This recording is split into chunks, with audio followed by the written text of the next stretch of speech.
네, 여러분 안녕하세요. 자, 이 리플과 SEC의 판결이 또 한번 어떻게 그쵸? 이 기각이 되면서 시총이 1시간 만에 무려 20억 달러가 증발이 되는 모습을 보여줬는데, 토레스 판사는 이제 법적에는 지름길이 없다면서 단호한 스탠스를 보여줬다라는 거예요. 그렇다 보니까 시장에선 또다시 재판이 장기적으로 진행이 될 거라는 관점들이 증폭이 되면서 하방의 압력이 강해지고 있다. 관련돼서 대응 방법과 어떤 이슈들이 있는지 함께 살펴보도록 하겠습니다. 자, 뉴스를 보게 되시면 단 1시간 리플과 SEC 판결에 XRP 시총이 무려 20억 달러가 증발했는데, 법적에는 지름길이 없다라면서 토레스 판사가 단호한 모습을 보여줬는데, 자, 이렇게 리플과 SEC의 판결이 또 한 번 어떻게 됐어요? 기각이 된 거잖아요, 결국에는. 이 기각이 되면서 시총이 1시간 만에 무려 20억 달러가 증발이 되는 모습을 보여줬는데, 토레스 판사는 법적에는 지름길이 없다라면서 단호한 스탠스를 보여줬다라는 거예요. 다시 말해서 항소 절차를 정식적으로 밟아가면서 완벽하게 마무리해야 한다라고 말을 하고 있는 건데, 그렇다 보니까 시장에서는 이 리플의 SEC의 법적 리스크가 해소가 되어야만 뭐 IPO든 그쵸? 이 IPO든 ETF든 이 굵직굵직한 이슈들이 따라오는 건데, 그걸 잘 알고 있기 때문에 이 법적 리스크가 굉장히 중요한 시기였다. 근데 토레스 판사가 이 부분에 대해서 다시 한번 기각을 하게 되면서 이 모멘텀들이 또다시 장기전으로 가는 게 아닌가 하는 이 불안감과 리스크가 생길 수밖에 없는 건데, 이러한 부분들에 대해서 좀 더 자세하게 들여다보자면, 자, 뉴스를 보게 되면 토레스 판사가 SEC 리플 공동 신청에 대해서 기각을 했고요.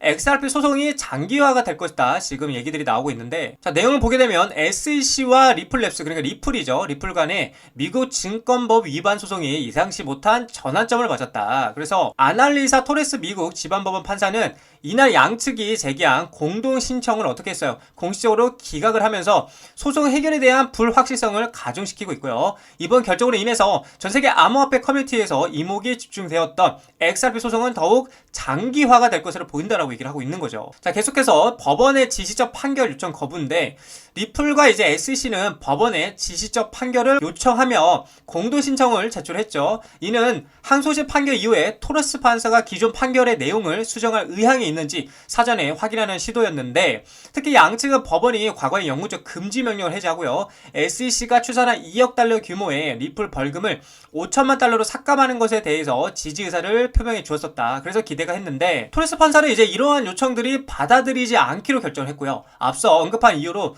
당사자들의 지시적 판결 신청은 기각이 된다라고 명시했다라는 거죠. 또한 법원 서기에서 해당 동의안을 종료하고요, 관련 절차를 마무리하라고 지시까지 했다라는 거예요. 자, 그래서 지금 XRP 소송의 핵심 판결은 지금 현재 유효한데, 이번 법원의 기각에도 불구하고 XRP 소송의 근본적인 판결은 여전히 유효하다라고 얘기를 하고 있고요.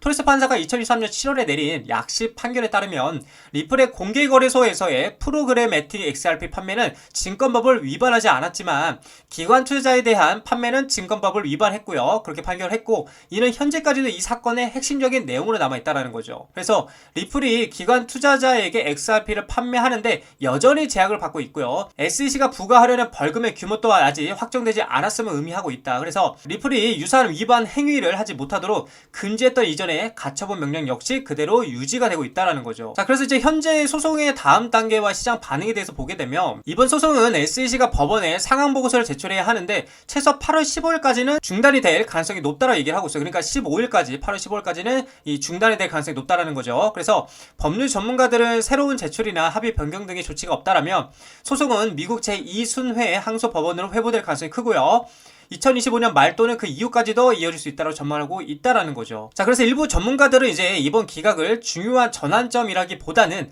단순한 절차상의 뭐다 문제로 보고 있고요. 한 법률 전문가는 이번 기각으로 인해서 뭐 리플의 법적 지위나 2차 시장에서의 XRP의 지위가 바뀌지는 않는다라고 얘기를 했고, 2023년 법원이 XRP 공개거래소에 판매될 때 증권이 아니라고 판결한 점을 강조하고 있다라는 거죠. 자, 그래서 결론은 뭐냐? XRP 소송 소식은 이제 SEC 대 리플 사건의 오랜 법적 공방의 복잡성을 다시 한번 상기시켜주고 있고요. 앞으로의 전개는 예측하기는 어렵지만 이번 공동소송 기각은 일시적인 뭐다? 장애물이라고 얘기하고 있어요. 그냥 그저 장애물일 뿐이다 라고 얘기를 하고 있고, 해결에 대한 장기적인 장벽은 아닐 수 있다 라고 얘기를 하면서, 이번 모든 시선은 이 역사적인 법적 공방의 다음 장이 어떻게 펼쳐질지를 결정할 언제 8월 15일에 쏠려 있다라고 얘기를 하고 있다라고. 그래서 그냥 일시적인 장애일 뿐이고 이게 큰 장벽은 아니다. 그래서 8월 15일까지 기다려보자 이 말 하고 있는 겁니다. 그래서 제가 여러분들이 말씀드리고 싶은 거는 그저 장애일 뿐이고요. 그렇게 복잡하게 여러분들이 심각하게 생각은 안 하셨으면 좋겠다라고 얘기를 드리고 싶어요. 자, 이러한 상황에도 불구하고 백악관의 고위직, 그쵸?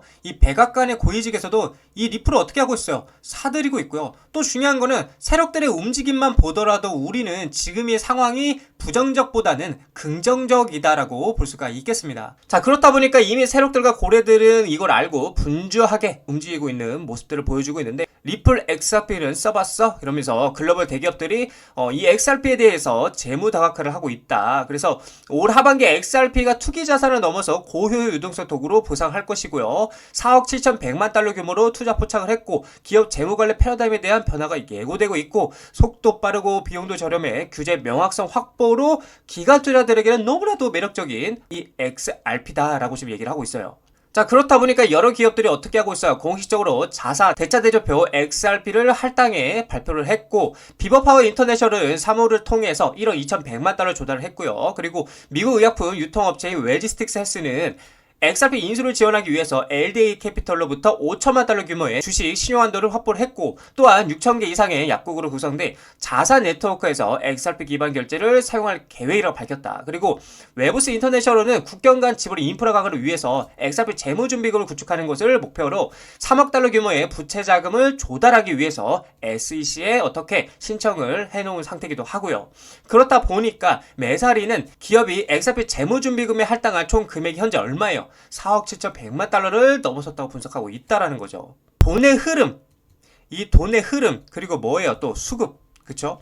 이 수급을 파악할 줄 알아야 된다고 제가 말씀을 드리고 있어요. 이 많은 기업이 이 많은 돈으로 리플을 사모으고 있다는 건 그만큼 리플의 전망이 굉장히 긍정적이게 보고 있다는 관점이라고 제가 말씀드렸죠. 자, 그래서 우리는 돈의 흐름의 구조와 흐름을 이해하고 리플에 투자해 나가셔야 된다고 말씀을 드리고 싶어요. 자, 리플 차트를 보게 되시면 제가 어제 여기 그쵸? 3,000원짜리를 한 번 더 종가 기준으로 지지해 주는 게 중요하다. 그렇게 된다면 다시 한번 이 구간이죠. 이 박스라인 상단 부인 3,250원짜리 이 자리를 돌파하러 재돌파로 도전할 수 있다라고 제가 말씀을 드렸는데, 하지만 반대로 이제 3,000원짜리를 지지하지 못하게 된다면 다시 한번 하방의 압력이 강해질 것이다 라고 말씀을 드렸었습니다. 근데 이번에는 3,000원짜리 지지를 못하고 지금 아래로 떨어지고 있는 모습 보여주고 있는데, 자, 제가 여러분들에게 말씀드렸잖아요. 오히려 기회라고요. 지금 내가 만약에 100%의 현금을 갖고 있다라면 1차 25%, 2차도 25%, 3차는 50% 물량을 분할 매수로 들어가면 되는 거예요. 그럼 여기서 1차로 25% 물량 들어가고 또 떨어지면 25%, 마지막 여기까지 떨어지면 50% 물량 해서 100% 물량을 다 채워가면은 굉장히 이 구간은 가격적으로 매력이 있는 구간이다 라고 제가 여러분들을 계속해서 말씀드리고 있어요. 그 말은 무슨 말이냐? 수익으로 이어질 수 있는 가능성이 굉장히 높은 자리라고 이렇게 여러분들께 말씀드리고 싶은 관점인 거죠. 그래서 겁내지 말고 지금 우리가 매도를 해야 될 때가 아니고 매수를 해야 될 때라고 계속해서 말씀을 드리고 싶은 관점입니다.